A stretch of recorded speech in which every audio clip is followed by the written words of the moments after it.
É muito maravilhoso podermos estar juntos mais uma vez através do encontro com a palavra. Estamos estudando o que a Bíblia nos ensina sobre casamento e família. Já sabemos que a comunicação é a ferramenta que nos possibilita manter a unidade no casamento, um relacionamento criado por Deus. Mais adiante estudaremos sobre a relação de pais e filhos e veremos que esta relação, desde o momento em que se inicia no nascimento, é uma relação destinada a mudar um dia, a se dividir. Em nosso estudo falaremos sobre tudo que envolve a divisão desta relação. Como pai, você deve saber que o ponto zero da relação com o filho é quando ele chega em casa do hospital. E a partir de então você terá uns 20 anos com seu filho. Mas um dia esse filho sairá de casa para estudar ou para trabalhar, dando mais um passo na vida e pensará consigo mesmo: posso fazer o que quiser e ninguém vai me impedir. O que esse filho fará? Você deve pensar nisso quando estiver trocando as fraldas dele. Sem dúvida, esta relação é destinada a passar por uma separação. O casamento é exatamente o oposto disso. Como os laços da pirâmide que ficam um do lado do outro e não se separam, assim são homem e mulher no casamento. Você tem o marido do lado esquerdo e a esposa do lado direito, e diferentemente da relação entre pai e filho, nesta relação as pessoas aproximam-se cada vez mais uma da outra. Pode ser que para você isto seja deprimente. Na primeira vez que minha esposa e eu ouvimos isto, ela ficou deprimida porque não tínhamos essa tal proximidade. Ela estava cuidando da família em um mundo e eu cuidando do reino em outro, e não estávamos nos aproximando. Um pastor convidado uma vez nos falou sobre essa ilustração da pirâmide, do homem e da mulher tornando-se cada vez mais próximos um do outro. Era verão, tínhamos convidado-o para visitar nossa igreja e estávamos prontos para aprender o que ele iria ensinar. Aprendemos que o casamento é uma relação providencial, permanente, exclusiva, abrangente, e nós temos que trabalhá-la. Se não houver comunicação, a relação não terá as ferramentas necessárias para ser trabalhada. Antes de voltarmos a falar sobre comunicação, vamos rever uma definição encontrada no dicionário. Comunicação é o recebimento ou a emissão de informações, mensagens e ideias por meio da fala, gestos e outros meios. Baseados nesta definição, podemos fazer algumas observações. A comunicação possui sempre duas dimensões: recepção e emissão. Isso quer dizer que há duas dimensões para a comunicação de problemas. O problema pode estar com o emissor ou com o receptor. São dois os problemas de comunicação. Um deles é o silêncio. Não há mais comunicação entre nós. É isto que ouço nos 5 primeiros minutos de aconselhamento matrimonial. Com isso, o homem e a mulher estão dizendo que não se conversam. Geralmente o silêncio significa um problema de comunicação, mas nem sempre. As pessoas são diferentes. Eu falo compulsivamente e não me sinto confortável com o silêncio. Não aguento quando estou recepcionando um visitante e cai um silêncio. Começo a falar como um idiota, tentando manter a conversa. Admiro aquelas pessoas que falam pouco, que não têm esta necessidade de falar. Eu sou o contrário e me sinto desconfortável com o silêncio. Tenho um amigo que é desse tipo quieto, que fala muito pouco. Um dia estávamos viajando juntos. Eu, como sempre, não parava de falar e perguntei a ele: "Você não é de falar muito, não?" Ele respondeu: "Sabe, as águas profundas são calmas e silenciosas, mas as rasas, inquietas e barulhentas." Eu poderia achar que ele foi muito rude comigo, mas eu captei a mensagem. Se você é casado com uma pessoa desse tipo quieto, necessariamente não quer dizer que haja um problema de comunicação entre vocês. A palavra comunhão possui a mesma raiz terminológica de comunicação e é um dos meios de estar junto com outra pessoa, sentindo-se à vontade, sem precisar falar muito. Mas nem sempre o silêncio é um problema. Outro problema da comunicação são as discussões, aquele tipo de conversa que leva a pessoa a se encher de raiva e a perder o controle. Devemos nos lembrar que sempre estamos comunicando algo. A questão é como, por meio da fala, gestos ou outros meios. Também existe o silêncio, que é um problema. Quando seu parceiro trata você com um silêncio frio, ele está comunicando que você o magoou. Um homem costumava tratar assim sua esposa e ela dizia: "Eu preciso ouvi-lo atentamente quando ele não diz nada, para escutar o que ele está falando." porque quando ele estava silencioso, ele estava dizendo alguma coisa. Quando eu era pastor de uma igreja pequena, onde um conhecia bem a vida do outro, um rapaz me ligou e disse: "Acho melhor o senhor ir ver a Ana." Essa era a esposa dele. Ela está muito chateada. Eu perguntei: "O que faz você achar que ela esteja chateada, hein?" Ele respondeu: "A última coisa que vi voando pelos ares quando saí foi o meu troféu de futebol." E eu perguntei: "E para onde você estava indo?" Ele respondeu: "Jogar bola." Eu perguntei: "E você acha que ela quis mandar alguma mensagem para você jogando seu troféu de futebol?" Ele respondeu: "Pode ser." Eu respondi: "Eu tenho certeza. Ela foi muito clara. Pode ser um troféu voando pelos ares, uma batida de porta, um rádio esmurrado. Você acha que isso é comunicação? Uma comunicação positiva seria um sorriso, uma mão sobre o ombro, um abraço, lágrimas, um sinal. Todas essas coisas também comunicam. Por isso não existe não comunicação. Você pode estar comunicando através de gestos ou outros meios e estar comunicando muito claramente. Francisco de Assis, uma das pessoas a quem admiro muito, disse: "Contudo, pregamos a Cristo. Use as palavras quando for absolutamente necessário." Muito sábio, não? Baseados na definição de comunicação já dada, podemos começar a tirar algumas conclusões. Comunicação não é só o que é dito, mas também o que é ouvido. Comunicação não é só o que é dito. Pode ser também o que é recebido. Comunicação não é só o que foi dito, mas também pode ser o que foi sentido, baseado nos gestos e em coisas desse tipo. Comunicação não é só o que foi dito, mas também o que foi transmitido, a impressão que foi passada. Comunicação não é só o que foi dito, pode ser o que as pessoas querem ouvir. Essa última é impressionante. Fico impressionado com a capacidade que as pessoas têm de ouvirem o que elas querem ouvir, não importa quais sejam as palavras. Podemos tirar outras conclusões sobre comunicação baseados na definição que vimos. Tive um professor de oratória. Um dia ele entrou na sala de aula, que estava um verdadeiro caos. O barulho era total, todo mundo falando muito alto ao mesmo tempo. Ele foi para frente e deu um tapa na mesa. O barulho parecia um tiro. E no mesmo instante ele disse: "Quero um verdadeiro pandemônio nesta sala." A sala então ficou totalmente em silêncio. Ele obteve controle completo da classe. Então nos explicou o que tinha acabado de demonstrar. 7% da comunicação é feita através das palavras. 55% através da maneira como falamos as palavras. E 38% através da linguagem do corpo que acompanha as palavras. Ele disse: "Quero um verdadeiro pandemônio nessa sala." Isso não controlou a sala. Se as pessoas tivessem entendido as palavras, a reação teria sido outra. Mas a forma como ele falou comunicou mais que as próprias palavras. O tapa da mesa corresponde a 38% da comunicação. A entonação das palavras, segundo ele, corresponde a 55% da declaração. Preste atenção nesta frase. Uma andorinha só não faz verão. Desta vez vou falar de outra maneira e o sentido vai mudar. Pronto? Vamos lá. Uma andorinha só não faz verão. Pegou o significado? O significado muda totalmente. O que mudou o significado? A entonação das palavras está implícita na definição de comunicação do dicionário. Comunicação é a emissão e recepção de informações, mensagens e ideias por meio da fala, gestos ou outros meios.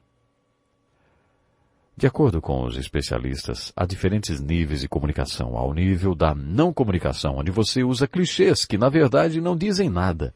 Há a informação factual, comentários a respeito do tempo, acontecimentos recentes e tal. Depois, há o nível em que você compartilha opiniões e observações sobre coisas que são importantes para você.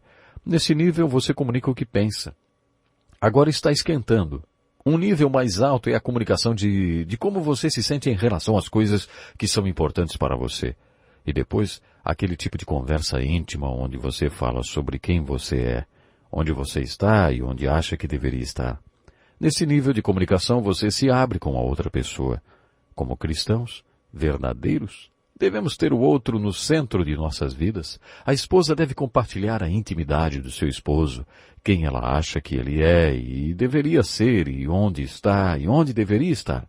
Este seria um nível mais alto de comunicação. Outra coisa que estabelece um nível mais alto de comunicação é o valor e a prioridade dada à comunicação. Sinceramente, em nossa cultura, e isso inclui casais evangélicos, as coisas não priorizam os níveis mais altos de comunicação, principalmente porque não priorizam o tempo, a energia, nem o lugar necessários para que a comunicação ocorra. Comunicar requer tempo e você, se não valoriza a comunicação, não vai arrumar tempo para ela. Uma vez, durante um estudo com casais em que discutíamos sobre como tornar a comunicação prioridade no casamento, a esposa de um médico cirurgião fez um desabafo. A única maneira de eu conseguir que meu marido me ouça é me deitar numa maca, ser levada para a sala de cirurgia e quando estiverem colocando a máscara eu gritar, Alfredo, sou eu! Tenha um tempinho para mim! Ele simplesmente nunca tem tempo para conversar comigo. Isso quer dizer que ele não valoriza a comunicação? Se você não valoriza, provavelmente nunca vai se comunicar. Comunicação requer tempo, energia e coragem. Uma das razões pelas quais não nos comunicamos é que sempre estamos cansados. Não devemos ser assim. Gastamos energia com tantas outras coisas. A partir das 6:30 ou 7 horas da manhã, começamos a gastar energia com coisas muito importantes para nós, que valorizamos. Mas quando chegamos em casa e podemos nos comunicar, não valorizamos a comunicação suficiente para despender tempo ou energia nessa comunicação. Paul Tarnier, em seu livro Como Entender um ao Outro, afirmou no primeiro capítulo que, para entender um ao outro, precisamos nos comunicar. No segundo capítulo ele disse, para nos comunicarmos, precisamos de coragem. Realmente é necessário coragem para comunicar se você pretende ter uma comunicação verdadeira, profunda e de alto nível com seu parceiro. Acho que podíamos fazer a seguinte observação. Devemos valorizar a comunicação o suficiente para arrumar tempo para ela. Há uns anos eu costumava dar muito aconselhamento matrimonial. Durante 20 anos trabalhei muito com isso. Grande parte dos casais que me procurava, logo nos primeiros 5 minutos, dizia que tinha problema de comunicação. Isso me fez estudar o assunto. Dediquei-me a fazer muita pesquisa a respeito. Eu perguntava para eles, vocês tinham boa comunicação antes? Quase sempre a resposta era sim. É difícil 2 pessoas chegarem a se casar sem se comunicarem bem. Alguns dizem, costumávamos conversar a noite toda. Uma vez passamos a noite toda conversando até o dia clarear. Muito bem. E como é agora? Agora não é mais assim. Então eu passava uma lição de casa para eles. Se o problema era o fato deles não conversarem mais, então eles deveriam fazer uma lista de razões pelas quais tinham parado de conversar um com o outro. Eles tinham que ser honestos e não podiam mostrar a lista para ninguém, somente para mim. Se eles não conversavam mais porque acabavam ficando nervosos um com o outro, deveriam listar aquilo que os tirava do sério. Durante 10 anos coletei esses dados e os estudei. Aqui está uma lista de 24 dos problemas de comunicação mais comuns. Um deles partiram das mulheres, outros dos homens e outros dos dois. Mas vocês ouvirão pelo menos 24 razões pelas quais as pessoas não conseguem se comunicar com os seus parceiros sem perderem a paciência. Algumas pessoas pararam de conversar porque acharam que seus parceiros não as ouviam mais. A mulher dizia, hoje o nenê descobriu a mãozinha e estava muito animada com aquilo. O marido não dava atenção. Mentalmente ele ainda estava no trabalho ou lia o jornal. A esposa continuava a falar e falar sobre a mãozinha do nenê enquanto ele continuava a ler o jornal. Ninguém quer ficar falando sozinho, parecendo um idiota. E quando a outra pessoa não ouve, quer dizer que ela não está interessada. Isto é muito sério. É a mesma coisa que dizer, não estou interessado em você e nem no nenê, nem nas crianças. Ele não está contribuindo em nada para a comunicação. Você não se cansa de ser sempre a pessoa que puxa, conversa? Está vendo? Comunicação é emissão e recepção. Um dos parceiros pensa, sou sempre eu quem começa a conversa. Ela só responde. Comunicar-se é como construir uma ponte. Eu construo metade e você a outra metade. Eu ando metade dela e você metade. Cada um tem que contribuir com a sua parte. Calados eles não iniciam a comunicação. Não demonstram interesse em se comunicar. Induzem o parceiro a um monólogo. Mantêm este silêncio frio. Ficam de cara feia, estão machucados e com raiva. O Dr. A.W. Tozer afirmou que o crente não fica bravo, o crente fica magoado. Mas quando se magoa, fica bravo. Quer dizer, no final, são as duas coisas. Talvez eles reajam desta forma por causa da maneira como a comunicação foi recebida. Outra coisa que aparece na lista é: meu marido só reclama. Salomão falou que a mulher reclamona é como uma goteira em um dia de chuva. Fica só pingando, pingando, pingando. Tanto homem como mulher pode ser reclamões. Reclamam de tudo, são contra uma ideia nova, estão sempre reclamando. Uma vez um homem estava me dando uma carona para casa no seu carro novo e lhe perguntei por que ele não tinha falado a respeito do carro para sua mulher. Eu pensei em falar, mas não queria que ela ficasse me dando uma lista enorme de razões para eu não comprar o carro, e eu sempre chegava em casa cansado demais para ficar tentando convencê-la. Por isso comprei o carro sem falar nada para ela. Uma vez a esposa desse homem me contou. Quando estamos jantando, ele simplesmente se levanta da mesa, sai e só volta depois de 3 ou 4 horas. Ele estava conosco quando a mulher contou-me isto e eu perguntei: é verdade? Ele disse: é. E eu perguntei por quê? Ele respondeu: se eu disser para ela que vou para o jogo de futebol, ela fica brava comigo. Eu vou para o jogo e quando volto para casa ela fica brava comigo de novo. Se eu contar, ela fica brava 2 vezes. Se eu me levantar sem falar nada e sair, aí ela fica brava só uma vez. Melhor do que ficar brava 2 vezes, ele disse. Por isso ele nunca dizia que estava indo para o jogo. Eu uma vez vi uma charge no jornal que dizia: a vaca fala mu, mu, a ovelha bé, bé, o gato miau, miau. Mamãe? Não, não. Acho interessante como os homens tendem a dizer sim para seus filhos, quando eles querem alguma coisa e as mães tendem a dizer não. É interessante. Com a mulher não importa a lista das razões para um sim, você terá um não. E com o homem você vai ter que dar uma lista de 10 razões para que não seja um sim. Os dois podem ser do contra, tanto o homem como a mulher. Outro casal estava enfrentando problemas de infidelidade, um grande desafio para o casamento. Não ajuda em nada aquelas suspeitas. Onde é que você estava, hein? Bom, isso só piora a comunicação. Existe uma coisa em comum em todos esses problemas de comunicação: o egoísmo. Todos eles têm suas raízes no fato de que um dos cônjuges é egoísta e que não coloca o parceiro no centro de sua vida. Por isso, não se interessam pelo que o outro fala. Por isso não ouvem. Por isso não se importam com o que a pessoa fez durante o dia. Porque eles são egocêntricos. E você já sabe que o que resolve esse problema é altruísmo. É ser voltado para a necessidade do outro, do cônjuge. Um dos casais em nosso grupo comemorou suas bodas de ouro. Durante a festa alguém perguntou: como vocês conseguiram?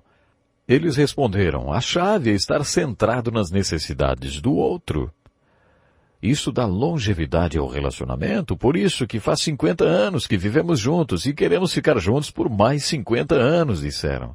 Aparecem outros tipos de problemas naquela lista que falei para vocês. Outro problema que prejudica a comunicação são os problemas práticos do dia a dia, como, por exemplo, a falta de tempo para comunicação.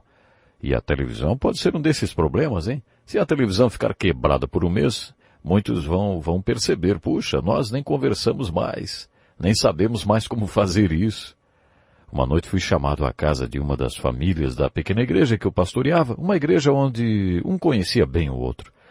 Esta família tinha passado por umas horas bem difíceis. O pai era um corretor de seguros e tinha saído à noite. A maioria dos seus negócios era fechado à noite. Ele veio para casa para um pequeno descanso antes de voltar ao trabalho. É claro que ele estava de terno e bem vestido na hora do jantar por causa da visita ao cliente que faria seguir. Depois de 5 minutos, à mesa do jantar, a mulher disse: o banco ligou hoje e disse que eles vão tomar nossa casa se nós não arranjarmos o dinheiro. Nessa hora, o nenê, chorando e todo sujo de comida, segurou o braço do pai. Ele olhou para o seu terno todo sujo de comida e explodiu, quase virou a mesa. Quando cheguei à casa, vi uma lei muito prática de comunicação violada. Chama-se a lei do lugar certo na hora certa. Em uma casa tem que haver uma hora e um lugar certo para comunicar coisas diferentes. Aquele não era o momento nem o local para aquela reunião de diretoria. Temos que ter essas reuniões de diretoria onde falamos sobre coisas como bancos, sermões que as crianças têm que ouvir e tal. Mas a esposa falou a coisa errada na hora errada. E ela argumentava dizendo que ele nunca tinha tempo e que nunca queria conversar sobre essas coisas. Mas a violação desta lei do lugar e do tempo certo quebra o circuito de comunicação.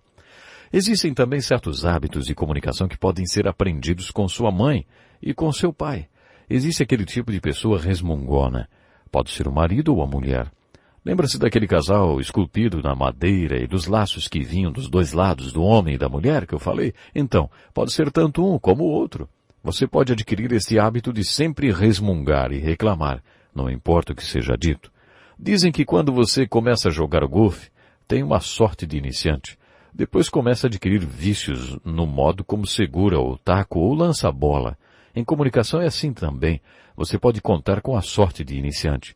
Você está apaixonado, amando e faz ótimas tacadas. Mas depois de um tempo, desenvolve alguns hábitos de comunicação, como viver reclamando ou outra coisa assim. Às vezes, um problema prático de comunicação é a incapacidade de identificar a necessidade que seu cônjuge tem de ficar sozinho. Querer ficar sozinho por um tempo não significa um mau sinal. Acho que esse tipo de problema pode ser resolvido pedindo sabedoria a Deus. Um dos meus versículos preferidos na carta de Tiago é: se algum de vocês tem falta de sabedoria, peça a Deus. Quanto mais velho eu fico, mais oro por isso. Não sei o que fazer. Preciso de sabedoria que não tenho. O Senhor nos diz para pedirmos e diz que vai dar. E diz também que não vai bater a porta na nossa cara. Por isso estou pedindo agora. Essa é minha oração muitas vezes. É surpreendente como Deus responde e me dá a sabedoria que eu preciso. Existem também os problemas físicos de comunicação. Acredito que não percebemos a importância dos fatores físicos na comunicação. Por exemplo, é claro que vocês têm um ritmo de 18 horas de trabalho todo dia e reservam a meia-noite para conversar. É claro que isso vai prejudicar a comunicação de vocês. A melhor comunicação não acontece quando os dois estão cansados. Você acha que uma doença e um dos dois não interferem na comunicação? Se você é um marido sábio, sabe que sim. Conheci um casal cuja mulher tinha dificuldade para se comunicar. Ela tinha passado por uma cirurgia em um dos ouvidos que estava sendo destruído por um câncer. Isso causou todos aqueles problemas emocionais muito difíceis de superar. Havia um fator físico prejudicando a comunicação deles. Você não acha que a comunicação será prejudicada se o seu cônjuge estiver deprimido? Pode ser que o marido não queira ouvir ou a mulher não queira ir àquele show ou a um daqueles outros encontros. Talvez um dos dois esteja doente ou tenha passado por uma cirurgia. Você já reparou como as pessoas gostam de falar de doença quando estão doentes? Percebi isto há muito tempo quando fiquei doente. Isso chama-se complexo de mártir. E você já reparou que ninguém parece interessado em ouvir você?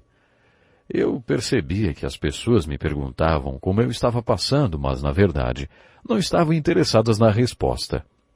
Normalmente, respondo que estou ótimo, que tudo vai muito bem, maravilhoso, porque ninguém está mesmo interessado em ouvir sobre minha saúde, meus problemas e minhas dificuldades. Esse pode ser mais um fator físico na comunicação. A questão da comunicação é algo muito importante, vamos dizer, primordial, para o relacionamento de um casal. Por isso, eu gostaria que a partir de hoje você viesse sinceramente tomar a decisão diante de Deus, de pedir que Ele venha lhe ajudar, se você tem problemas nessa área, que você possa aprender a se comunicar de verdade, que você possa viver em comunicação constante com seu cônjuge.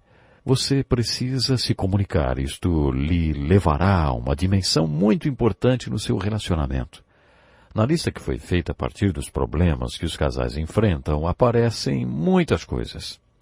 Se o seu parceiro está deprimido ou é muito nervoso, como eu era no início do meu casamento, a comunicação entre vocês ficará prejudicada.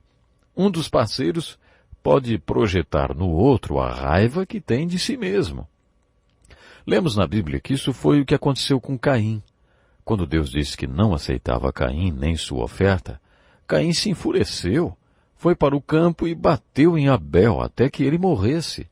por que Caim fez isso com Abel, se Abel não tinha feito nada para ele, hein? Caim estava com raiva de si mesmo e projetou sua raiva em Abel. Por isso, quando Deus perguntou a ele, por que você está furioso? Se você fizer o bem, não será aceito? Mas se não o fizer, saiba que o pecado o ameaça à porta. Ele deseja conquistá-lo, mas você deve dominá-lo. Muitas pessoas vivem batendo nos Abels que encontram pela frente porque projetam nos outros a raiva que têm de si mesmos. Se seu cônjuge é uma pessoa assim, a comunicação do seu casamento pode estar sendo prejudicada. É muito difícil manter uma boa comunicação no casamento se um dos parceiros é inseguro, prevenido ou se sente ameaçado. Essa raiva de si mesmo pode chegar ao autodesprezo, e o autodesprezo é a autodestruição. Um exemplo disso é o alcoolismo. Essa autodestruição promovida pelo álcool geralmente tem sua raiz na raiva e no desprezo que a pessoa sente de si mesma. Há muito tempo que estudo a família e alguns aspectos da natureza humana me intrigam muito. Aquelas pessoas autodestrutivas chegam a ofender aqueles que tentam se aproximar e ser seus amigos. Depois que a pessoa se afasta, eles dizem, tá vendo só? Mais um aí que acha que eu não tenho valor nenhum. Já conheci algumas pessoas assim. Uma vez conheci uma senhora e fiz um trato com Deus que iria ser persistente em amá-la. Até que me saí bem por uns 2 anos. Eu era o único amigo que ela tinha, mas aí ela fez com que me afastasse dela quando falou coisas muito sérias a respeito de um grande amigo meu. Fiquei bravo com ela e disse, nada do que você está dizendo é verdade. Isso foi a gota d'água para que ela explodisse.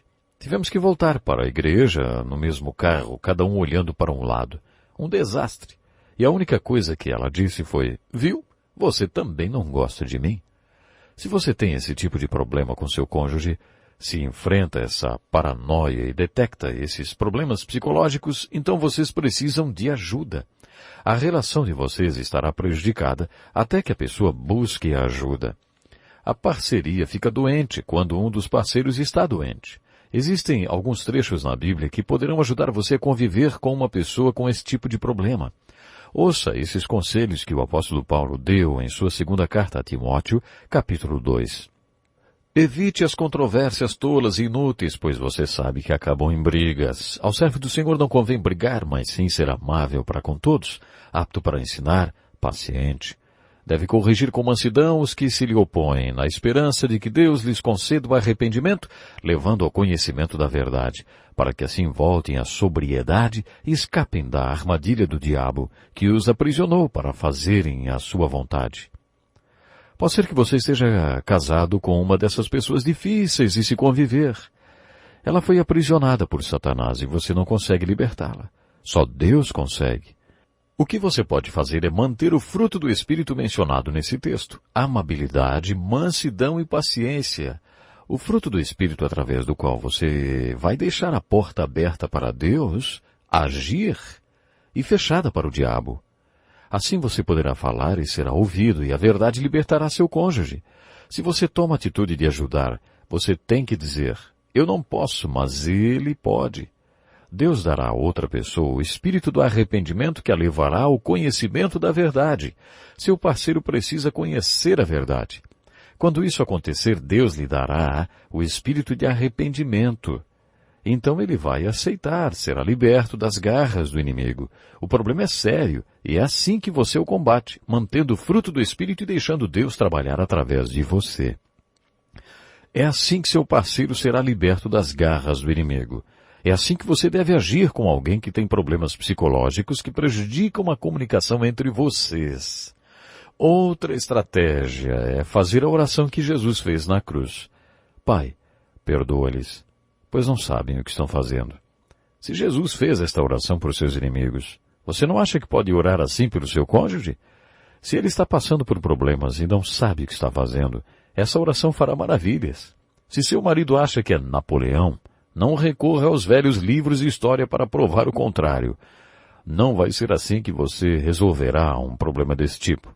Há várias passagens na Bíblia que nos mostram como agir. Você deve se lembrar que o problema na relação pode ser você. Por isso você deve ouvir o conselho de Jesus em Mateus, nos primeiros 5 versículos do capítulo 7. Por que você repara no cisco que está no olho do seu irmão e não se dá conta da viga que está em seu próprio olho? Paulo dá outro conselho em 1 Timóteo, capítulo 4, versículo 17. Atente bem para a sua própria vida e para a doutrina, perseverando nesses deveres, pois agindo assim, você salvará a si mesmo quanto aos que o ouvem. Também podemos aplicar este versículo ao casamento. Se você anda na palavra e a pratica, experimentará a salvação e poderá ser um veículo de salvação para essa pessoa difícil com quem você vive. Concluindo, eu gostaria de falar sobre comunicação na família. Voltaremos a abordar este assunto quando estudarmos a criação de filhos. Se você já tem filhos, o fator comunicação vai além do casal. Há certas considerações que devem ser feitas. Em nossa família, por exemplo, precisamos estabelecer certos padrões de comunicação e priorizar tempo para isso. Uma família tem a comunicação entre o marido e a mulher, e essa é uma combinação de comunicação. Temos também a combinação pai e mãe, que é o conselho administrativo da família. Minha esposa e eu costumávamos sair sozinhos para jantar e tudo ia muito bem, até que começávamos a falar das crianças e acabávamos discutindo. E aí víamos que tínhamos transformado nosso tempo de marido e mulher e o momento de pai e mãe no momento de reunião de diretoria. Os dois tipos de combinação de comunicação não devem ser misturados. Outra combinação é pais e filhos.